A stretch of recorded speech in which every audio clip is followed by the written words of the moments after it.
When you're a kid, you think the universe revolves around you. You think that you'll always be protected and cared for. Then, one day, you realize that's not true.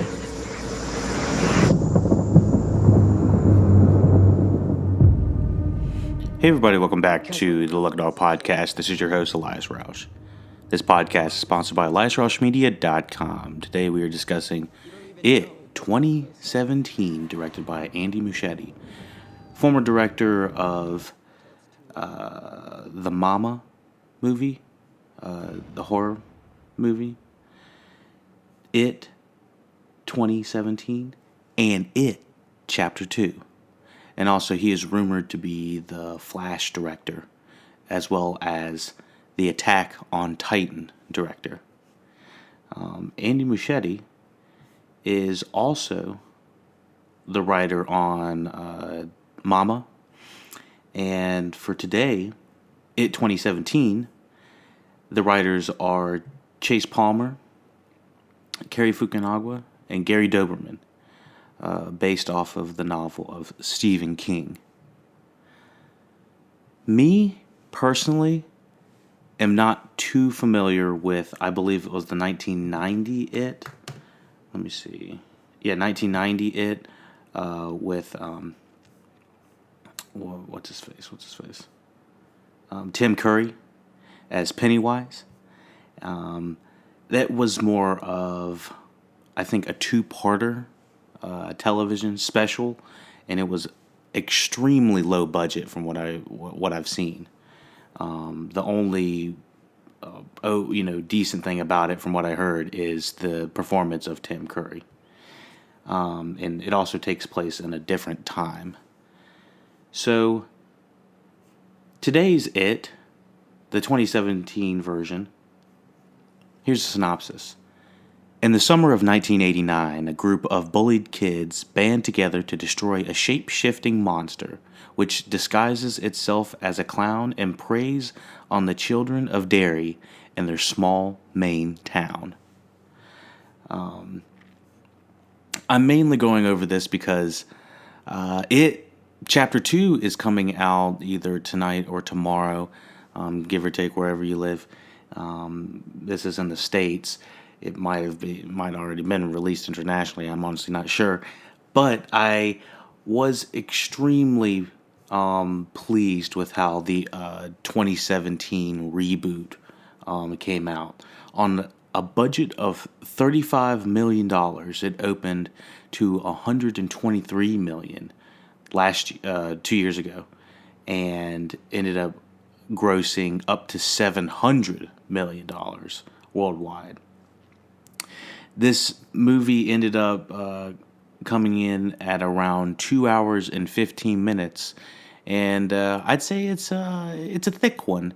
But me personally, I really enjoyed this movie. I watched it several times in theater, just had a blast. I've seen it numerous times on TV, and I honestly could quote over half the movie. The thing is, this is probably my 10th time seeing this movie all the way through, and it does start to wear on you in some parts from having to do the rewatch, me personally. But I'll do my best not to have that skew any of the review. So let me tell you about some great things about this movie specifically, why I enjoy It 2017. Let me talk about the acting. The casting. The acting and the casting kind of combined together. I think this is a phenomenal cast. It's top-notch acting by the majority of these younger actors. We have Bill Dentonborough, played by Jaden Martell. We have Ben Hanscom, played by Jeremy Ray Taylor. Beverly Marsh, played by Sophia Lillis. Richie Tozer is played by Finn Wolfhard from Stranger Things fame. Mike Hanlon is played by Chosen Jacobs, and Eddie Kasparak is played by Jack Dylan Grazer, and Stanley Uris is played by Wyatt Oliff. And Pennywise, the clown, is played by Bill Skarsgård. One of, I believe it's the youngest of the Skarsgårds. I don't know all of the family, but I know his father acts, his brother acts, and let me see. Oh yeah, he's the brother of Alexander Skarsgård, Gustav Skarsgård, Sam Skarsgård, Ija Skarsgård, and Walter Skarsgård. And so they've got a massive family, all very heavily involved in either theatrical production or movie production. And so thus we have the youngest Skarsgård. And right off the top, I'm just going to say it's a phenomenal performance by Bill Skarsgård. As Pennywise, he's hardly recognizable at all, although you do kind of see the symmetricality in this guy's face within the clown. Evidently, he can do a lot of crazy mannerisms himself that are actually shown in the movie. He's a very tall, lanky guy, so it makes for a very tall, lanky clown, creepy. Can do crazy things with his eyes and his face, and he just kind of contort it in ways that really benefit for us as the viewer, just seeing something crazy. One thing that really benefits this movie heavily is the use of practical effects and minimal use of CG. The way they use the CG is what I would say is minimally, and in places that they hardly need it. Or just are to enhance the scene just barely. So going along with all the acting, all of these actors are phenomenal. My favorite right off the bat is Eddie Kasparak, the kid. He's always like jittery, talking really fast. He's like, "Oh my god, it's like, you're gonna have a spasm attack." He's always spazzing about something. Next thing is the music, the sound. I think the music for this puts you in a state that really makes you feel like it's like an Amblin-esque movie, somewhat like a Steven Spielberg flick. The way they use the sound, in ways that is just creepy and eerie for one thing, and then putting you in the place, and then dropping real scary and eerie, atmospheric, tones. It's just it puts you in the place. If you watch this movie with headphones, a lot of scary movies obviously with headphones are obviously going to be enhanced, but it really puts you in the sort of the theater mode. The way that the director wanted you to hear it. So after that, the direction, the cinematography. I am blown away from the cinematography and direction from this movie.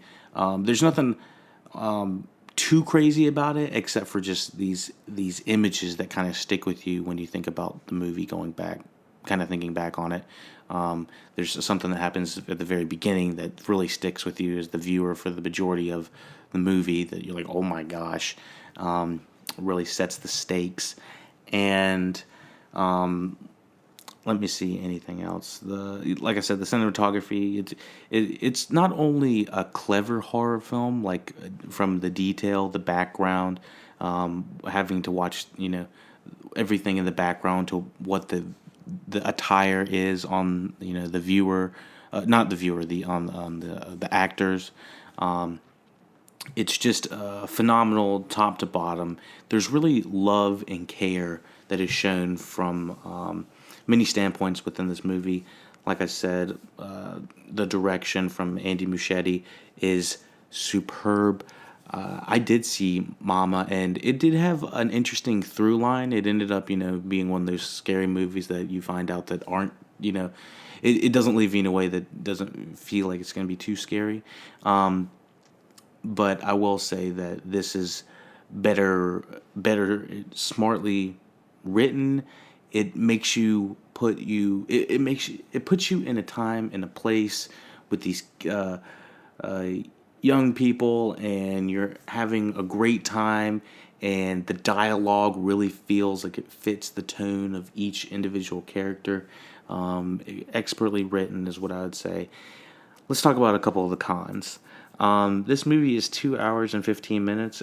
Seeing it in theaters and seeing it the first couple times, it obviously is an excellent movie, but it does start to weigh a little bit heavy in the middle on the time. Let's say maybe 10 minutes could have been shaved off, and I would have been probably just as happy, just from the rewatchability of it.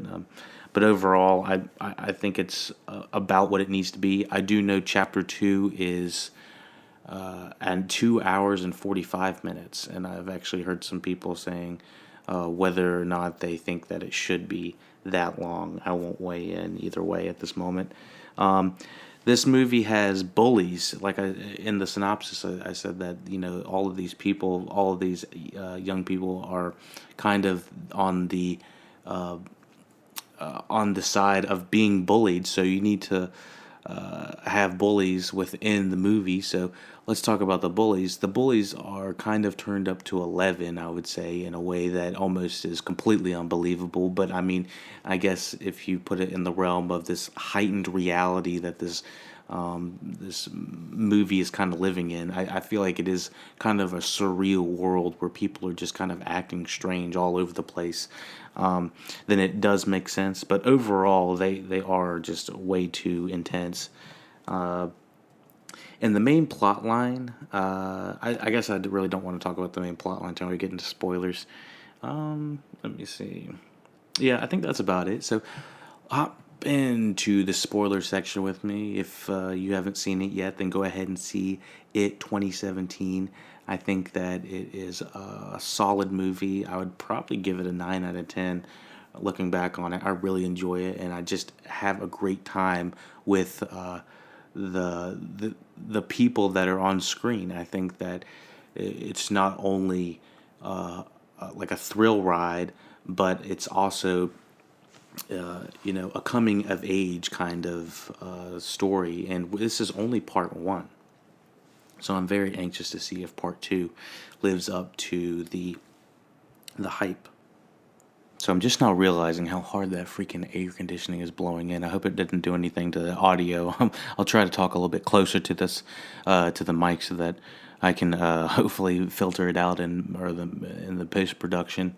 But anyways, let's talk about the spoilers for It 2017. So at the very end of It 2017, I'm still giving you time to pause or whatever you need to do to pause it. Okay, so the end of 2017, It has everybody going ham on this clown. I mean, the entire movie, the movie is kind of separated from 2 hour standpoints. Let's just break it in the middle at the 1 hour minute mark. So the first hour has the introduction to all of these kids, which the diversity is a little lacking, but I think the casting is still an excellent. There's an excellent job with it, and I enjoy everyone that's introduced, and I enjoy how they are entrenched within the It isms, I guess. I don't really. Let's just say the first 20 to 40 minutes, you're introduced to the entire gang and the world, but there's a solid 20 minutes of us sticking with each of the individual characters while they're doing their own thing and they're living their own life, and we're learning about the good and the bad things that they have to deal with on a day-to-day basis at home. They also are dealing with, the repercussions of, like Bill losing Georgie, or Eddie having an overbearing mom that's giving him gazebo pills, which I fucking love that kid. I've seen him now. He's huge. I saw him in Shazam actually this year. He looks like he's growing a foot. The kid that plays Eddie. Then Beverly, I think she's one of my favorite young actresses that I've seen in a very long time, and obviously she channels young Amy Adams. I've talked about this tons of times in the Sharp Objects podcast. Go back and check that out if you need to. She does an excellent job in this movie just portraying confident, at a 10 in one scene, and then in the next scene she's being bullied by the girls at school, or being pretty much molested by her father. And it's just it's a wide range that she has to play of a character. And I'm just I'm glad she could, she could hold all of those stances. I think, like I said, the young actors are all excellent. I will say the kids approaching, the missing kids storyline, I feel like it is sort of thin and kind of out of nowhere. Ben just randomly starts talking about it for some reason in the context of what's going on. So everyone has been scared or been basically fucked with by the clown by the end of the first hour, and all of the kids don't seem to talk about it at the end of that. They just kind of seem to walk away just like traumatized for a little bit and don't talk about it. They help each other with different things. They hang out for a little bit, and then they randomly just start talking about being fucked with the clown. And then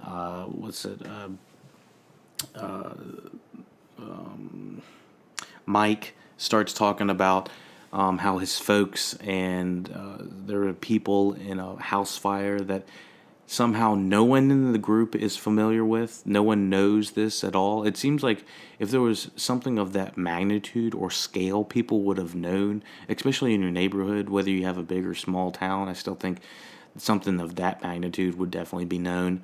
Especially if you've all lived there the entire time, it would have made more sense if Mike came from a different. I don't think Mike was a new kid. I couldn't remember if Mike was a new kid. I don't think he was. Anyways, Finn Wolfhard has hilarious jokes throughout this movie. As Richie, he's kind of the potty mouth kid, and apparently this is how kids really talk, which I enjoy. I think that they did a good job with not making this a PG-13 movie. This is very much needs to be rated R. I don't know if the kids are in the next Chapter 2. I kind of want to keep it spoiler free, so that I just walk in and I'm surprised either by they've grown up or they're not in there. I'm not sure, but I know the cast for Chapter 2 is going to be massive. So anyways, kind of back to the storyline. It is a little bit all over the place. For some reason, everyone gets scared by it in crazy fucking ways, in unexplainable ways by the end of the first hour. But then for some reason it takes them a while to really reconvene and talk about how terrible all this shit was going on, and that it's all part of this one entity, and that Mike's grandpa is the one that really solidifies that there's some sort of evil entity under Derry. And there is this through line that it seems to really thrive off of having, a thing for Derry. It seems to be just, they do talk about, the missing people it's like 6 times the national average or something like that, something insane. And kids go missing even more. It doesn't sound like a safe fucking place is what it sounds like for being such a small town. I don't know.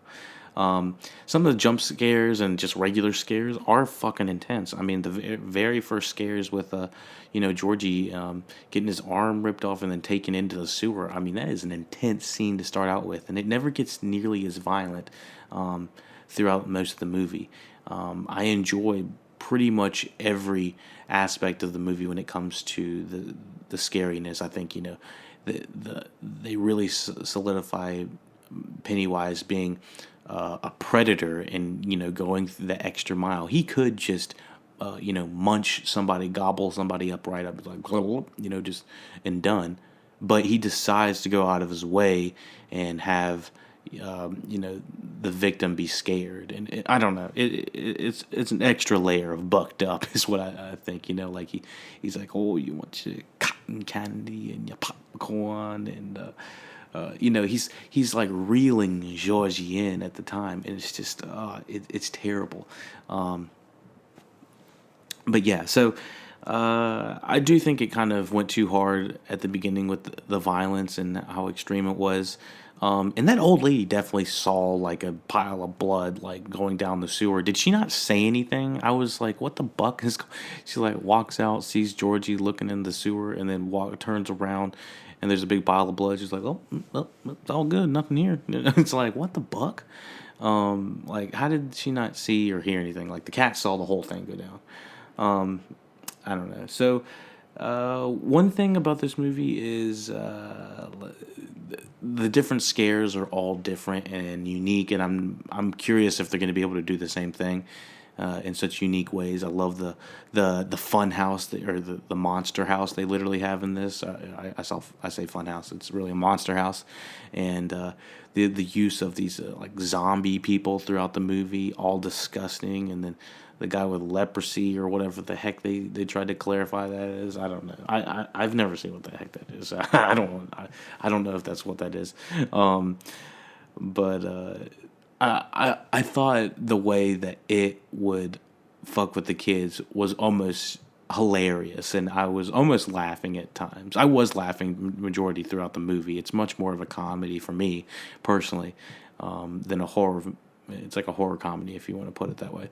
But I enjoy it on all those aspects, even when it's a little bit long. I do feel like the cleaning scene takes maybe a little bit too long of the blood and whatever is in Beverly's room. I'm curious if there's actually blood in the room and the kids only see it, or if at the point.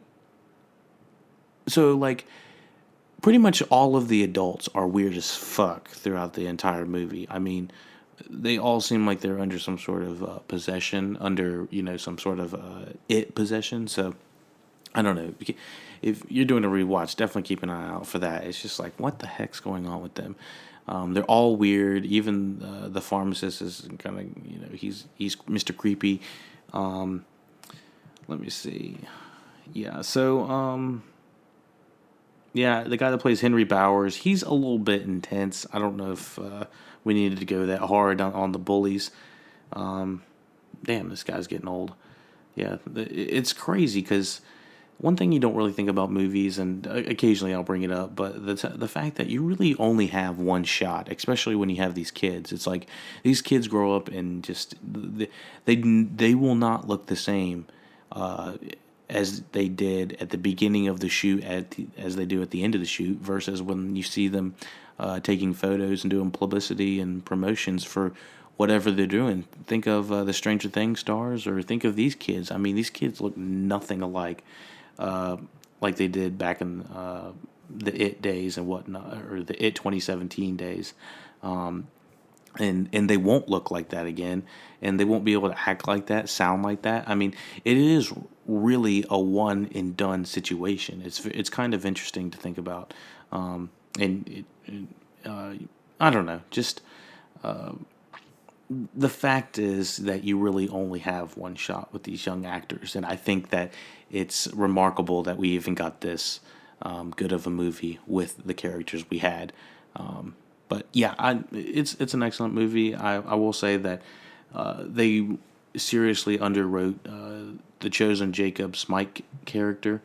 Mike doesn't really get solidified within the group until after the 1 hour mark, and even then he doesn't have tons of lines, and a lot of it is exposition, so he doesn't get tons to do throughout this movie.